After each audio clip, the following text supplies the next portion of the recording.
News, info sur NTV et CNN Télévision. Tchad. Les nouveaux ambassadeurs ont présenté leur lettre de créance au président de transition, le général Mahamat Idriss Déby Itno. L'information multiplex sur CNN et NTV. Le président de la transition, général Mahamat Idriss Déby Itno, a reçu tour à tour ce lundi 13 février 2023 les lettres de créance de 7 nouveaux ambassadeurs extraordinaires et plénipotentiaires. Il s'agit des ambassadeurs du Canada, de l'Espagne, du Ghana, du Zimbabwe, du Pakistan, du Royaume de Belgique et de la Confédération helvétique qui sont venus remettre leurs lettres de créance au chef de l'État. Le Zimbabwe vient s'ajouter sur la liste des pays ayant leur représentation diplomatique. Au Tchad, elle sera représentée par Dr Emmanuel Bouloukani Runganga Gumbo. C'est à lui que le président zimbabwéen Son Excellence Emmerson Mnangagwa a confié cette mission auprès de son homologue, général Mahamat Idriss Déby Itno. En sa qualité de premier ambassadeur de Zimbabwe au Tchad avec résidence à Khartoum, Dr Emmanuel Bouloukani Runganga Gumbo a exprimé sa volonté de renforcer les relations entre les deux pays et d'œuvrer pour le rapprochement des Tchadiens et Zimbabwéens. Pour lui, sa désignation consacre le départ d'une coopération fructueuse entre deux nations qui vont se découvrir. L'économie, l'agriculture, la défense et la sécurité, a-t-il affirmé, figurent en bonne place dans son agenda.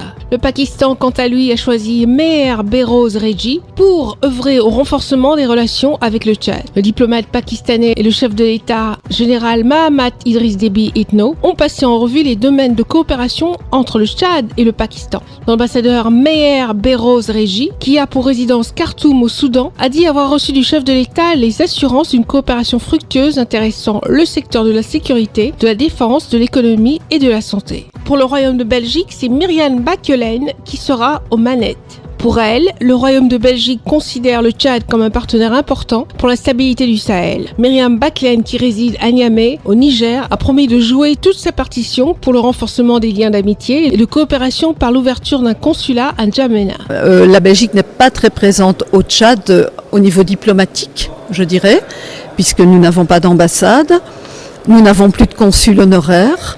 Et donc ça va être une de mes premières missions, c'est de recruter un nouveau consul honoraire. C'est l'ambassadeur de la Confédération helvétique au Tchad, avec résidence à Abuja, au Nigeria, qui vient boucler la série. Il s'appelle Nicolas Lang. Ce rituel diplomatique est pour lui l'occasion de se féliciter des liens séculaires qui existent entre le Tchad et la Suisse depuis des lustres, avec à la clé plusieurs projets et réalisations portés par la coopération suisse au Tchad. Cette coopération, a-t-il souligné, va se renforcer en cette deuxième phase de transition. La Suisse est un partenaire de longue date du Tchad. Nous avons reconnu le pays en 1963 et en 1965, on a ouvert notre coopération ici et depuis, nous sommes là, fidèles au Tchad, dont le développement nous tient à cœur, qui est quand même un élément très important pour promouvoir la stabilité dans la région. Et ça dure jusqu'aujourd'hui. Nous sommes aussi un important partenaire dans le contexte de la transition que nous soutenons. Cette intense activité diplomatique à laquelle s'est sacrifié ce lundi le chef de l'État, général Mahamat Idriss Déby Itno, témoigne de la vitalité de la diplomatie tchadienne et ouvre la voie à des relations très étroites et une coopération fructueuse entre le Tchad et ses différents pays. Restez des nôtres et bonne suite des programmes sur CNN et NTV.